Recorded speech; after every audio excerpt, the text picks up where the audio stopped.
નમસ્કાર મિત્રો, સ્વાગત છે તમારું અમારી YouTube channel Gujarat jobs and ન્યૂઝમાં. મિત્રો, કરાર આધારિત કર્મચારીઓને હંગામી કર્મચારીઓને કાયમી કરવા બાબત મહત્વનો નિર્ણય લેવામાં આવી રહ્યો છે.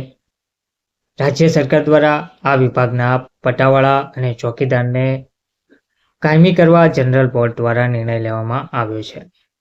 મહાનગરપાલિકાની ખાસ જનરલ બોર્ડની આજે મળેલી બેઠકમાં નગર પ્રાથમિક શિક્ષણ સમિતિના કર્મચારીઓને હાઈકોર્ટના નિર્દેશ મુજબ તેમના રોકાતા પગાર ભથ્થાના ₹10 કરોડ જેટલી રકમ ચૂકવવા, રંગમતી નદી ઉપર ખાનગી ધોરણે બ્રિજ બાંધવા ટીપી સ્કીમના પ્લોટોનું હેતુ નક્કી કરીને સરકારમાં પરામર્શ મોકલવા મુદ્દે ચર્ચા હાથ ધરાઈ હતી. તેમજ ચર્ચાના અંતે તમામ 5 એજન્ડાની દરખાસ્ત સર્વાનુમતે મંજૂર કરાઈ હતી. જામનગર મહાનગરપાલિકાની સત્તાધીશોને હાઈકોર્ટના ડાયરેક્શન મુજબ જે મુદ્દે ખાસ જનરલ બોર્ડની બેઠક બોલાવવી પડી છે તે પ્રકરણ નગર પ્રાથમિક શિક્ષણ સમિતિમાં જે તે સમયે ભરતી થયેલા પાર્ટ ટાઈમ પટ્ટાવાળા અને ફૂલ ટાઈમ ચોકીદાર કમ પટ્ટાવાળાઓનું છે.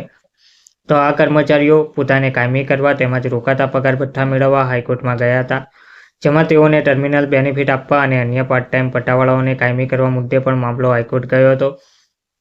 બાદમાં આ વિવાદનું સમાધાન કરવા માટે ગત તારીખ 8/1/2025ની સ્ટેન્ડિંગ કમિટીમાં નિર્ણય લેવાયો હતો, જેને આજની જનરલ બોર્ડની બેઠકમાં બહાલી આપવામાં આવશે.